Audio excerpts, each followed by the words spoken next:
The broadcast is now starting. All attendees are in listen-only mode. Good afternoon, everyone, and welcome to today's webinar, Transition Grade to Grade, presented by Shirley Swope. My name is Pam Christie, PTI Director at Peak Parent Center. Before we get started, I'd like to go over a few items so you know how to participate in today's event. If you are connected to today's webinar through the internet, you should see your attendee interface or control panel in the upper right-hand corner of your own computer's desktop. By default, you are listening in to today's webinar using your computer speaker system. If you would prefer to join over the phone, just select telephone in the audio pane of your control panel, and the dial-in information will be displayed. You have the opportunity to submit text questions to today's presenter by typing your questions in the questions pane or the chat pane of the control panel. You may send in your questions at any time during the presentation, and Shirley and I will be monitoring the questions and will address them as we go. Handouts are available for download in the handout window, and that will be the PowerPoint that Shirley will be presenting today.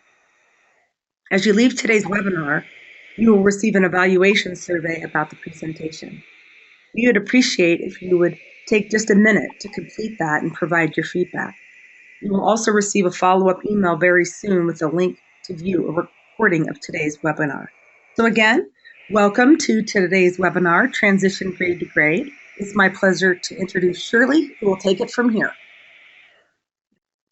Hi, everyone. We're glad that you joined us today. And we are going to talk about transitioning grade to grade. Usually we do this one in the spring, but it's also good to do it in the fall to have reminders of how we kind of monitor the year going forward so that we do transition into next year smoothly. So we're just going to look at transition processes and talking about different transitions from preschool to high school, not post-high school, that's a whole different kind of transition, and then some tips along the way. So when you think about transition, it really means change, and it's changing your perspective. It might be changing your grade. It is going to be changing your grade, and helping children learn how to cope with transitions too, from one learning environment to another. So with a good school transition, we really are working towards establishing those real positive relationships between students and families and the school system itself, and different teachers that we have along the way. And helping the child become a really capable learner, and not just academics, but social skills, but also that whole life experience of how we transition every day from different situations and different environments. Also, to have a well-planned transition is important, especially for children who kind of struggle in that area with transition, and have it to be flexible and responsive. And how do we teach flexibility and responsiveness in our children, but also how do we teach it and expect it with educators? And really, a good transition too is based on a lot of trust and respect for families and teachers, having that mutual respect for each other, and looking at our culture and the values that we hold in a family. So when we think about transitioning from grade to grade, we are thinking about taking a student who is a young first grader, then an old first grader, into transitioning to a young second grader to an old second grader. It's a process. Transitions are a process. It's not something that happens just instantly. It's a process that we're helping our children experience. So a good transition for schools includes a meeting in the spring with the current teachers, meeting next year's teachers, going from kind of that warm handoff from here's going to be your new classroom. This Mrs. Smith is going to be your new teacher. And let's get used to the idea of it, but also let's help the student envision what next year's going to be, but let's help the staff also envision your child and how they can support your child in that new classroom. So sometimes kids get lost in this transition period, especially when they have IEPs, between one grade to the next grade. As we know and as we remember from other webinars, the IEP is for 365 days, 1 year. But it's 365 days. It's not first grade and then an IEP for second grade.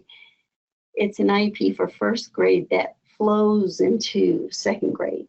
So your IEP naturally is going to have a bridge for transition built within it. Sometimes that's not recognized, or sometimes people don't think of it that way, because a lot of times schools will think of IEPs as first grade, second grade, third grade, fourth grade, etc. But it's 365 days. So that transition is built into that IEP document. So you can add services or specify what is transition from one grade to the next grade going to look like, and who's going to help with that transition, and what will the service look like for helping a student transition from one grade to the next grade. So it can include some summer staff development. It can include exchanges of information for the summer. And if it didn't happen for you this year, you can make sure it happens next year. But when you're looking at the new school year, you're still in a transition phase right now.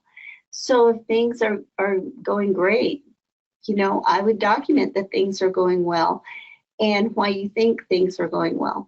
If things aren't going so well right now, we're having a rough adjustment to the new year, I think it's time to call for a meeting with the teachers, maybe a meeting to amend the IEP, or maybe a full IEP meeting right now to kind of make those adjustments. So you need to be looking at how is our transition going, what could be going better, and what's going well right now. When we got some, if you have a student who's going from preschool to kindergarten, you need to look at the difference between preschool and kindergarten. It's a change. Preschools are getting to know how to be in school.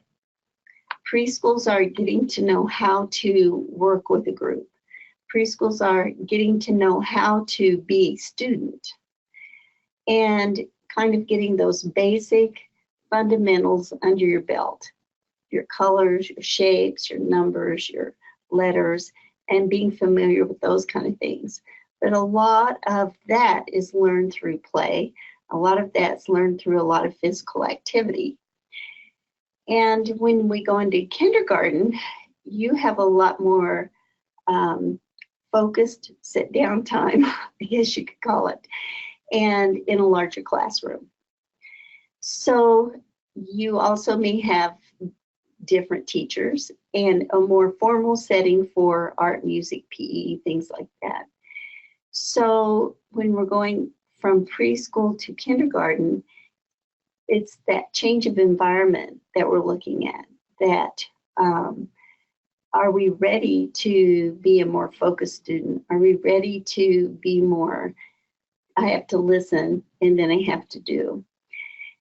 And what does that look like? But also, how is the IEP going to be addressed in kindergarten? How are you going to meet the needs of the student? in that kind of more formal setting. So if you're a family member, you want to really set up a time to talk with the kindergarten teachers. And now if you have somebody who's new in kindergarten this year, I would be in pretty, steady contact. How is it going? How is transition from activity to activity looking? Does my student seem tired? Is my student engaged in activities? And share about your, what you know about how your child learns and what you're seeing at home. Because very often they're going to come home tired, because especially if they're attending, they're really trying to listen, really trying to catch what's going on, or just trying to figure out, what do I do now? So it's really important for parents to share that with the kindergarten teacher. And visit your school now. Have a time to volunteer in the classroom. See what's going on if you can. And you're going to have a better feel for how your student is transitioning into kindergarten right now if you take the time to kind of get to know what the routine is like, and also get to see how they function at school. And for children, practice making choices. So the more opportunity that we give our children to make choice and to think about the choices and how to make a choice. This is a skill that parents often teach their children indirectly. Some children need more direct practice and direct learning about choice making. Practice self-advocacy. What do they like to do? What are their favorite colors? Who do they like to be around? What do they like to play with? What do they like to read about?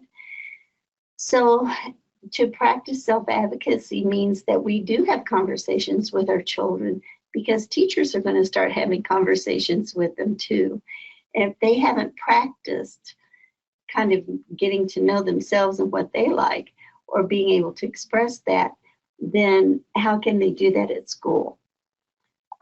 Explore all possibilities and try new activities, try new things. Think about, trying new foods.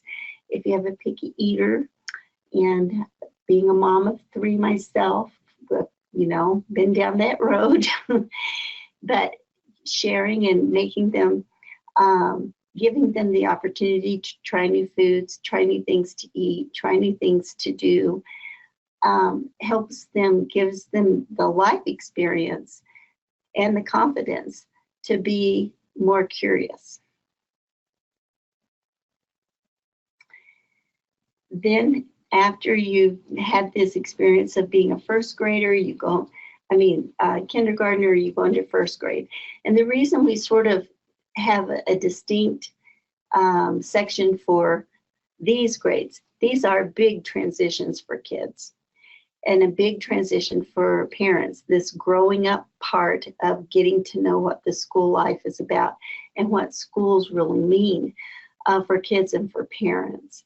So preschool is their first encounter. Kindergarten is a real introduction to the more academic side of schools, and having them explore that, learning how to read, learning how to write, how to manipulate their hands to actually hold a pencil and things like that. So those are a lot of motor skills that are being learned in preschool and kindergarten to really help them function in school. In first grade, you're getting a little more academic because you're getting a little more experienced in what going to school is all about. But they're still young, and they get tired, and they still like that consistency of knowing what's going on, and getting used to new teachers. When you think of their life experience, they have parents and they have maybe babysitters or caretakers, but not a whole lot of experience with a whole lot of adults. And when you get into the more formal school setting, then you have your teacher, your art teacher, music teacher, and the principal, the school staff, and they're learning to deal with and to interact and be social with many more people. In most schools, when you move grade to grade, unless you're a very small school and you have one classroom moving grade to grade, you're mixing with new people the first time you're in at the first of the school year, every school year. You've got friends from last year, but now you have people that you don't know, or that people you only know from the playground, but they're in your class now. So that's a big transition for kids too, because it always changes the dynamic of the classroom in which they're learning. So kindergarten to first, now we're going to have all day kindergarten this year, thanks to our governor. If that's desired, you can have all day kindergarten now. Then you're more focused on academics in first grade, because schools are there for kids to learn how to read and write, do math, how to work together, how to learn about their world. And so academics are a very important part. Now they're going to be interacting with older students at recess and lunchroom and the bus, and they're going to see the older students around and see how they act and see what they're doing. And it changes often from the learner-centered to teacher-centered classroom. That simply means preschool, we're pretty much focused on our own selves. And by first grade, it's time for reading, it's time for math, and it's more teacher-centered in that they have to pay attention to what the teacher wants to teach then, not just what they're wanting to do then. That makes sense. Tips for families. Once again, observe the classroom. See what first grade's all about. See what the school year's about. What is the process for selecting teachers within your school? Parents can ask for a preferred person to teach their child. They can ask for that. You can submit that request to the principal. It is not the principal's obligation to give you that request. The principal has the obligation of making sure that rooms are pretty evenly divided, that teachers have kind of an even, set amount of students. We're not going to have just a boys class. We're not just going to have a girls class. We're going to have a class that's pretty balanced. We're not just going to have children all with IEPs in one classroom. They're going to be spread throughout the different classrooms. So teachers and parents can ask for a preferred teacher. The principal does not have the obligation to grant that wish. So you can talk with a principal about, the preferred teaching, your child's preferred learning style. I have a very active little guy who really learns when he has a lot of hands-on activities. Do you have a teacher who's real tolerant of that? Or it would be great if Susie was in the classroom with little, Jody, because they're good friends, but Jody's a really good influence on getting her to follow through on her work, something like that. Then introduce the person to your child. If you can take a photo of the new teacher in the classroom and talk about it, not only during the summer, but during the year. Oh, here's your classroom again. Has it changed? How do you like Mrs. Smith? Do you think, is she helping the other kids too? Or you can talk to your child about it. And then once again, having that spring transition meeting is important. It's also important to have a September meeting if you need it, just as a check-in. When my son, I am a mom of three, my oldest son has a severe hearing loss. And so when he would go to school, we would have a spring transition meeting and we would have a fall transition meeting. And the fall transition meeting was looking at how's it going? Been in here a few weeks. How's it going? What do we need to adjust? Here's what I'm seeing at home. What's happening at school? And when we would kind of cover those bases, we could tweak the way that the teacher needed to approach him and teach him. But I could also support at home what was going to happen and how we could prepare for it. So having those two meetings, and not formal IEP meetings necessarily, but meetings to make sure that school is getting off to a good start and that what we had projected or hoped would happen in the future actually came true, or we didn't guess well and we need to change it, and here's what we need to do. So especially as your child gets more teachers, take a photo of your child, and if you have a child who needs a lot of reassurance, you can take a photo of your child with each of the teachers. So here's your picture of you with your math teacher. Here's a picture of you with the janitor because they're at school and here's what that person does. Here's a picture of you with your music teacher, your art teacher, things like that. And then ask about what's going to be studied. Are we studying dinosaurs in second grade? That's great because we'll take a trip to Woodland Park to the Dinosaur Museum, or Canyon City to the Dinosaur Museum, or Denver to the, Nature Museum to see the dinosaurs, and think about that. And then if transportation is going to be an issue, you really need to follow up on that and make sure that's working properly. Tips for students as they get older too. Making choices. What do you want to read about? What do you do at recess? How do you connect with other students, basically? What do they play? Do you want to get a basketball and start, trying to shoot hoops because the big kids do it on the playground? Well, maybe we need to get a basketball and just play around here too, so you can get used to it. Self-advocacy, what do you like? What do you not like? And when you have to do something that you dislike, how can we make it so that you realize you've got to do it anyway? Really don't want to do math homework. I really don't want to do math homework. Well, guess what? You get to do math homework because you can, or if you can't, then we need to address it.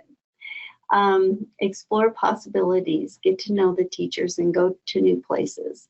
As your children grow, expose them to different opportunities, expose them to different activities so that they can get a feel about what they really like to do. If they haven't tried it, they don't know if they've liked it or not. Moving on up. So your elementary grades, what is the basis of elementary school, elementary grades? We're learning to read. We're learning how we learn. We're learning that if I touch it, taste it, feel it, play with it, color on it, then I can learn it. Or I'm learning that if you tell me, I get it. But reading it, not so much. And then we have more academic expectations from kindergarten through, second grade. It's learning how to read. Third grade on, it's reading to learn. And so we know that we're going to have more academic expectations. How are we going to support them as they're going through grades, especially if school's not quite so easy for them or they don't catch on as quickly? There's one mom who has a son that we know that has been included in school and he happens to have Down syndrome. But for his academic expectations, pretty much, I want him exposed to everything that the other kids are learning, and we're going to supplement it. So what is it that you're going to learn? I'm going to find some really good YouTube videos on it. I'm going to give him more support at home. We're going to talk about it. We're going to watch YouTube videos. We're going to really get a better understanding of what you're talking about when he goes to school, because he's going to have a base, because we've prepared his mind to be more open to this concept that you're going to be teaching. So when you're working together, you can kind of do that. And then state assessments start at 3rd grade, and that's required, throughout our whole state. I was talk with the IEP team about the state assessments. Only 1% of children who have IEPs, 1%, are allowed alternative assessments. So if you have a little guy who's struggling to learn in 3rd grade, and is learning to read and starting, making progress reading, but still at a 1st grade level, but he's in 3rd grade, he's going to take the 3rd grade assessment test. How are they going to do accommodations for him? How is that going to work? I would ask. And so you need to talk about those assessments. Parents often assume that the assessments are going to be at a level, or their child won't take it, or something like that. That's not the case. If you're a 3rd grader, you're going to take 3rd grade assessment unless you really have an alternative, very alternative IEP program. So you need to talk about those state assessments. Also, when do science fairs start and student councils start? They can be so much fun, and kids with IEPs certainly can participate in all of that. Your student is a general education student first. Anything available to your student, anything available to any student in general education is available to your student. So your student may be a general education student first, a general education student who receives supplementary aids and services in the regular education classroom, and special instruction in something, either in the classroom or resource room or something like that. So, but first, the base is that they are general education students. So if science fair is open to all 4th graders, it's open to your student too. So think about science fairs. They can be a lot of fun, a lot of exploring, a lot of a student's unique interests can be exposed then. We know another young man who really loved Hot Wheels cars, and Dad is in the car business, and uncles are in the car business. And for 4th grade, his science fair was, do Hot Wheels roll faster on carpet or linoleum? It was a great science fair experiment that he did. He made predictions, and had a lot of fun doing that and participating in that.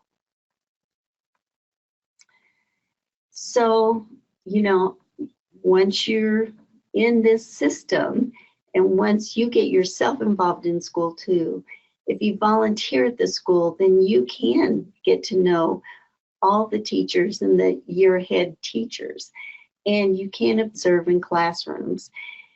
Well, any parent can do that, but I would take the time to go do that, observe in the classroom. Just remember that the beginning of the year, 4th graders are not the same people at the end of the year. So when they say, go and observe a kindergarten classroom, and you're just going into preschool and you're observing in May, you're going, oh my gosh, there's no way my student's ready for kindergarten.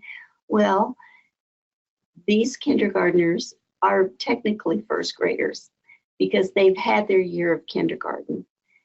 So observe now. If you have a preschooler and kindergarten is on the radar for next year, observe now. If you have a second grader and you're worried about third grade, observe now, because these are the starting out times for your student next year.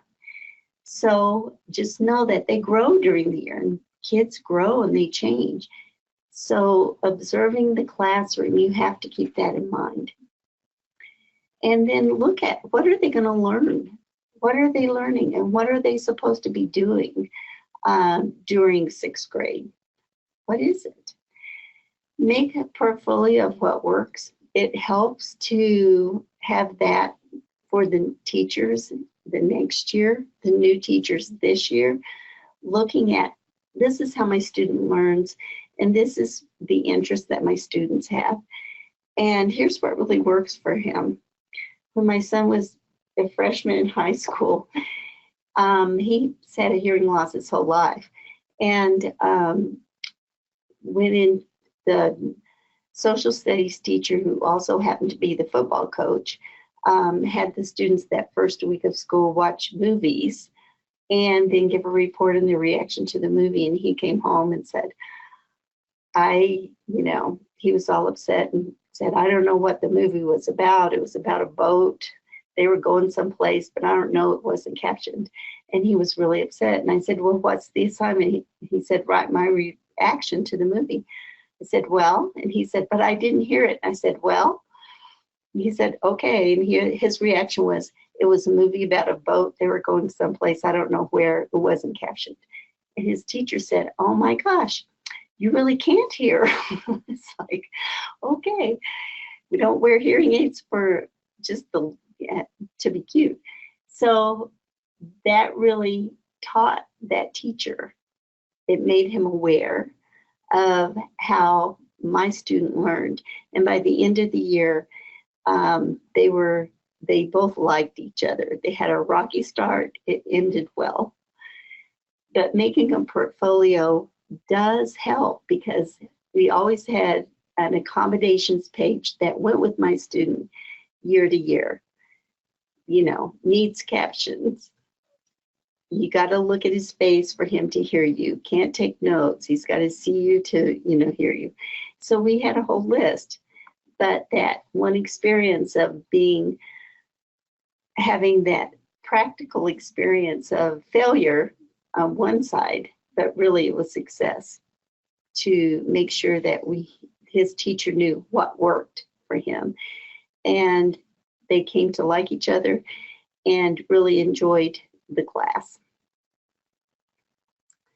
So tips for students, making choices. You've got to learn how to be involved in school, how to exert yourself so that you can have those experiences. And parents need to give them a chance to do that. Self-advocacy, identify your strengths, go to, problem-solving skills. And when my son was so upset with his teacher, it was like, okay, what are you going to do about it? What are you going to do about it? And we talked about it. You go talk to him and said, well, what was the report? And it was my reaction. He said, so what was your reaction? And so he wrote it down. So I helped him, walk through that problem and find a solution to address it in a productive way, and not just an angry way or I'll show you way, that kind of thing. So self-advocacy does not mean being obnoxious. Self-advocacy does not mean that you get everything you want. Self-advocacy means that you need to speak up so that people have a chance to discuss with you how to solve a problem without you just being mad at them. So self-advocacy is a really important skill that kids need to learn and be able to work through each year. Each year you're teaching self-advocacy skills in a different way. So it's not something you learn once and then you never have to teach it again. It is a skill that you have to hone and you have to strengthen. And then once again, try new things, explore new possibilities, keep going forward. So elementary to middle school, that is a big change in that it's the scariest change for parents, because now your precious little, bundle of joy is going off to those scary teenage years. And so middle school can be a little scary. It can be a little scary for the kids too. I get a lot of calls at the end of the year. My child is just not ready for middle school. How can I keep him back in elementary school? It's, well, you can't. And you really don't want to. You just don't realize that yet. It really is a growing up experience. And there's one thing we can't stop. We cannot stop them from growing up. But we can accommodate and we can help them during this period of time. So going to middle school, you are going to have increased workload. It's going to look different. You're going into a new environment. You're going into a whole different structure. So, and they do expect them to act a little more grown up, because you're going to be sixth grade. We expect you to be able to, carry your own books from class to class. We expect you to follow the rules. We expect you to kind of do what you're expected to do, because you've been prepared to do that, because you were in elementary school and that's what they prepared you for. Now we get to practice it. Sixth graders, once again, though, are like those little first graders. You're starting out at the bottom of the totem pole, and you're looking up to those scary teenagers who are eighth graders going, oh my gosh, hope I don't get teased, and I hope I don't get bullied and things like that. You might, but you might work through it, and you've got to talk about it, and you've got to see how we deal with that. But expect the best, be optimistic until proven otherwise. It's my motto. So the social issues are going to change a bit. Girls are going to start noticing boys. Boys are oblivious for a while. And also they get a little more cliquish at this age. They're kind of feeling out, where do I belong? Where's my tribe? That kind of thing. No more formal recess, but there's a lot of social time in middle school. And you have lockers to deal with. This is another thing I've got to worry about. Got to find my locker. I've got to know how to open it. And you have more teachers. The thing about having more teachers, the teachers have more students. So sometimes that personal connection is a little harder to find, because they have your student 1 hour a day, not 6 hours a day. So how do I connect? How do I help my student connect? And how do I connect with these more teachers? So, and then schools merge. So you have 3 elementaries who feed into one middle school, or 2 elementaries that feed into one middle school, or something like that. So you're going to have new students. They're going to be new people. You may be in a classroom, your student may be in a classroom for the first time and not know anybody, or only know 1 or 2 people in there. It's a big learning curve for a lot of students to go to middle school, because it's a bigger environment. But there's more activities and more things to try and more things to do. So you may have intramural sports. I would give those a try. You might have changing clothes in gym class. That can be really traumatic for some kids. Other kids, they breeze right through that. There might be activities where they have community building within the school. They may have an overnight camping trip or something like that. Take advantage of those things and do it. And students are more active in their decisions. So they get to practice making choice more. They get to practice trying new things more. Tips for family. This can be kind of scary. Write down that locker combination. Have it written down someplace, and either you can write it down, you have a copy of it, the school secretary has a copy of it, you paste it or on your child's notebook in a place that they know so they can look it up if they need to.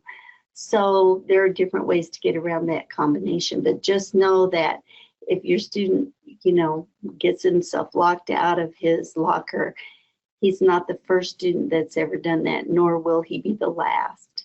So just reassure him that other kids have done it too, and that it's something that just happens to, people at different times. So not to worry about it so much. And then have the student carry a copy of his schedule in his notebook, but also you have a copy of the schedule too, because it's important for you to kind of have an idea where your student is during the day. So if you get a call from the school about an issue or problem that's arisen, you have an idea, and it's, and it's at 12:41. Well, maybe that's during math, and I know he's been really struggling in math. So what's going on there? Then, try dry run of the schedule. What are we going to do? Talk about it. Here's what to expect. Because having that sense of what's going to happen gives you a sense of control somewhat. So, talk about this new routine, talk about what school's going to be like, talk about who we're going to see, and then get together with some friends before school starts and right after the beginning of school starts. Get together with them to kind of reestablish what those friendships or those connections. Have your student join a club. Encourage them to join a club if they have an interest in something, so that they can make friends or be acquaintances with people who have a very similar interest. Then for families, get involved in school. And it's so important that you understand how the school works, you understand that school culture, and you get to know those people so that when there is a little problem, you can address it early. But the more you understand what school's about and what that culture is like, the more you will understand answers they give you when you ask for things. It just really helps. Plus, when parents do get involved in the governance of the school through PTO, PTA, those parent committees, things like that, then school administration, school folks see that you're concerned not just for your child, but for all the kids there. And when you have a contribution to make, and when you ask for things, they take it more seriously because they know that you volunteer a whole lot at school. Color-coded notebooks for classes, red goes to math, blue goes to English, that kind of thing. It helps just organizational skills, but it also helps keep things in order. And you might want to keep textbooks at home. Some schools now don't have textbooks, so that's an issue. They might have a tablet, so we might, if you need instruction on how to help your child use a tablet at school, then ask for that. With technology, it's changed, and you just need to, talk with the school about that and say, how can I support my student at home? Here's what we need, and how are we going to accomplish that? Those two facilitate friendships. We had a webinar on April the 24th of 2018, so I'm sure we're going to have another one too coming up sometime.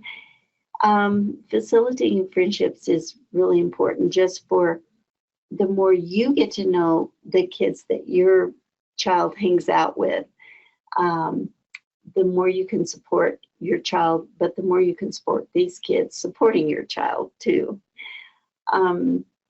So when we can identify a friend to help with transitions, it really helps a lot. When my son, with his hearing loss, he relied a lot on peer support at school because he couldn't hear it. I mean, he could hear an announcement, but it was like wah, wah, wah. He couldn't hear what the person was really saying over the loudspeaker. So his friends learned to tell him what that was and to help him, and he could ask, and he had the, he felt comfortable enough to ask people.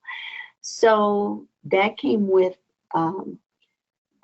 experience, because at first he didn't do that, and he was pretty shy and introverted. So it was a point that was really driven home in his IEP, that he would have peer support. Peer support was so important for him to be successful at school because of his hearing loss, but also socially, so he wouldn't isolate himself socially. And then for students, making choices all the way up. When you start with, do you want to wear the red shirt or the blue shirt? And then all the way up, so that when they are making choices themselves, they're making good choices. Once again, that self-advocacy starts young, but it's really important that we help the student know themselves and know how to speak up for themselves during their day. There was a parent I talked with today who has a son who is learning self-advocacy skills, but she was encouraging his teacher, his special ed teacher, to advocate for himself because he needed more support in the classroom. And she said, and I told him, you need to advocate for yourself. So I thought, yeah, we all do. That's a skill for everybody. Explore possibilities and discuss the future. What do you want to do when you grow up? What are you interested in? And you'd be surprised how many people start young liking something, and that interest or that tendency stays with them throughout their whole school career. High school. Okay, those babies do grow up, and it goes really fast. And but when you go to high school, you do have an emphasis on grades at this point, because now your GPA counts. When my daughter was in middle school, at this point, she's an engineer. She is a civil engineer. She's really good in math. That was a real strength of hers always. And in middle school, she contracted math, and the teacher let him contract for a grade, A, B, or C. She contracted for a C because she didn't want to do homework. And I said, why on earth, would you do that? You, being the mother who wanted her to have, all this good grades and all this, I remember this, and she said, I don't want to do homework, and grades don't count till you get to high school. So I'm contracting for a C. Talked to her math teacher, and he said, no, it's her choice.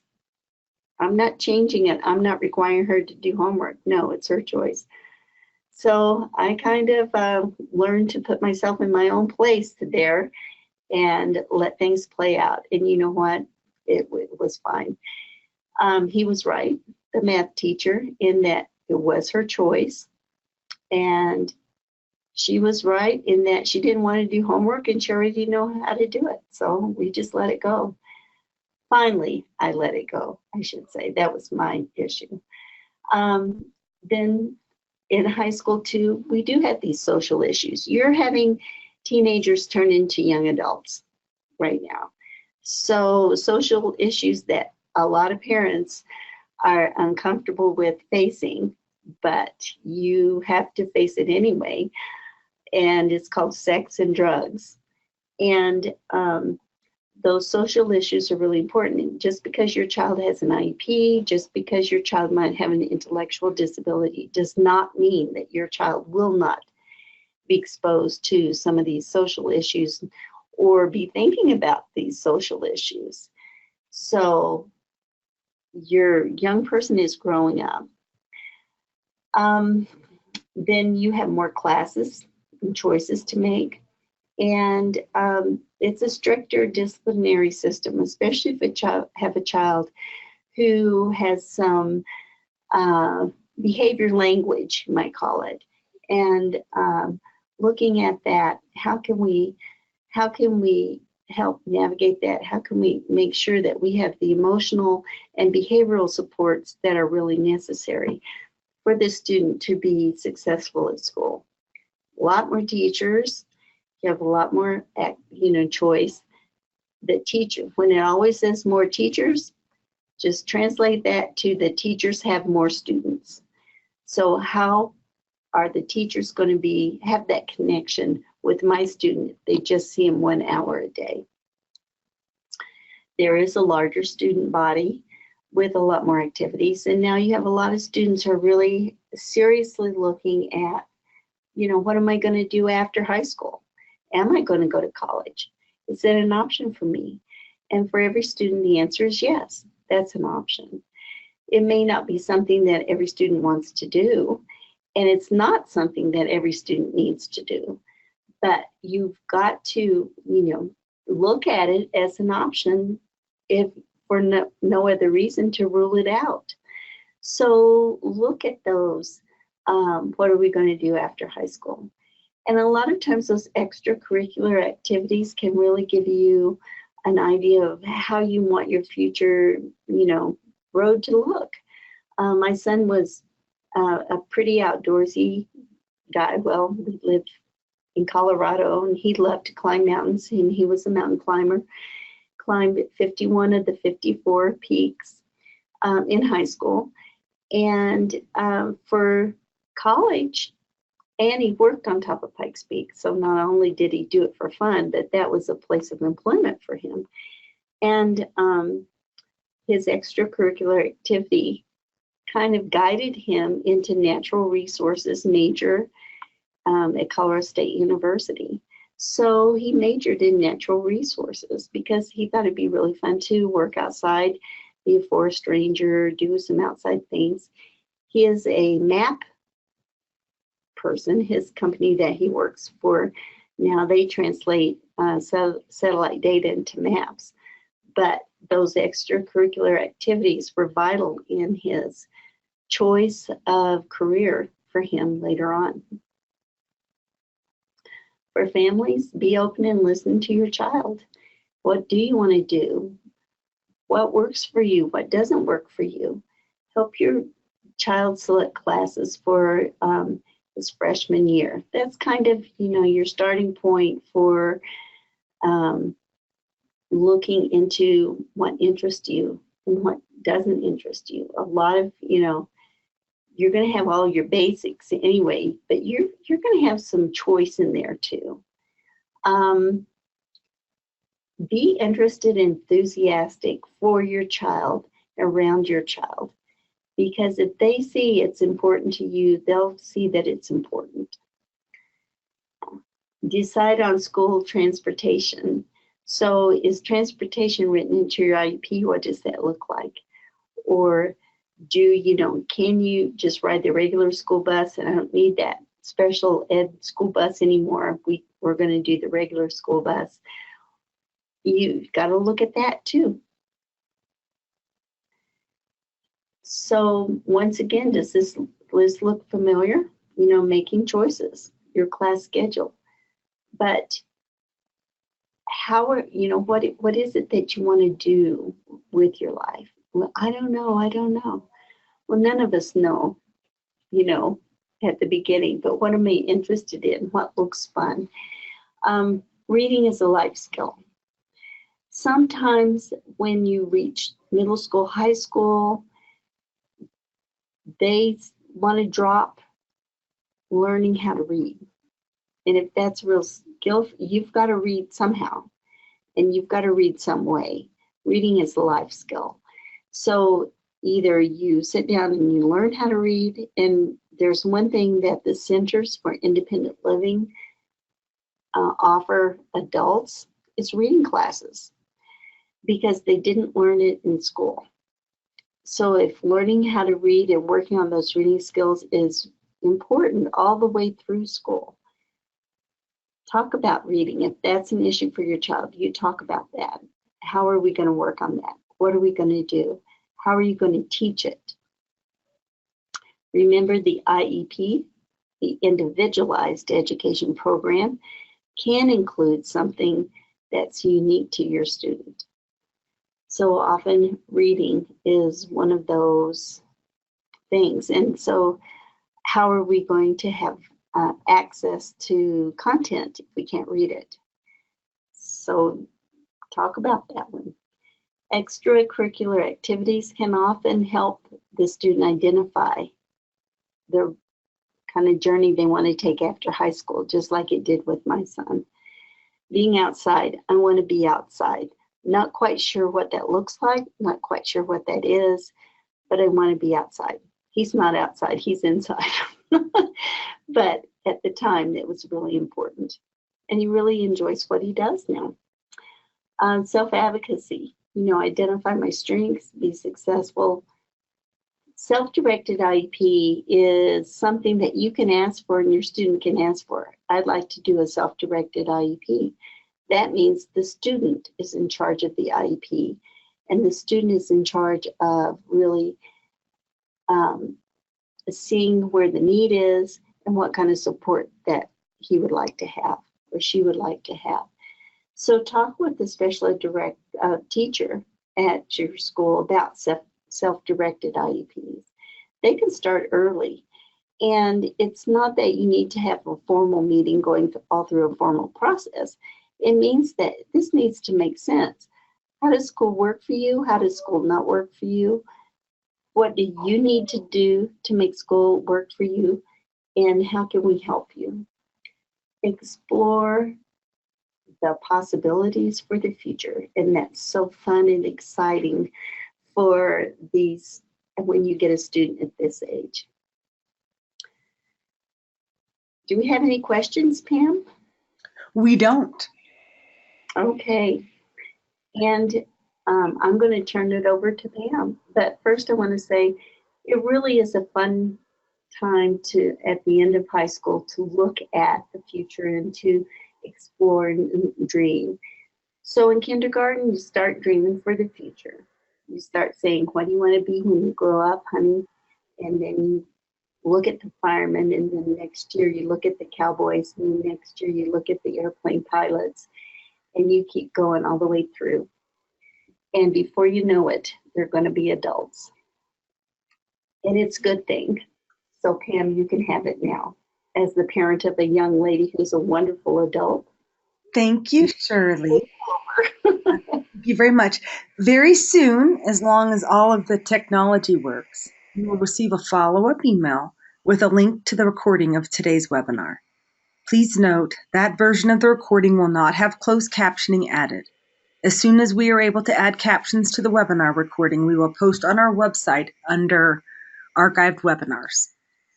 To request a certificate of completion, please email me at pchristy@peakparent.org.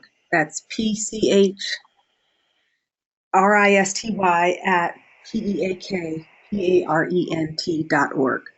These are some of our resources that we offer. We have webinars, we have parent advisors in Spanish and English, we offer youth trainings, we have regional parent connectors across the state of Colorado, we offer workshops across the state, and please save the date for Peak Statewide Conference, February 20th through 21st, 2020. If you have any questions, please contact any parent advisor at Peak Parent Center at 719-531-9400. Their email is parentadvisor@peakparent.org. Peak is a nonprofit, and we rely from our generous donors like you to be able to deliver webinars like this one. Please Make a donation online at www.peakparent.org/donate. Again, as you exit the webinar, please just take a moment to complete our evaluation survey as we value your feedback. You will also receive a follow-up email very soon with a link to view a recording of today's webinar. On behalf of our wonderful presenter Shirley and I, thank you for joining us and have a great rest of your day. Don't forget our last webinar for this year is September 10th, 2019, 12 to 1, Key Components of Positive Behavior Support, presented by Kiki and Shirley. So I hope, if you haven't signed up for that, I hope that you do. Thank you again, and have a great day.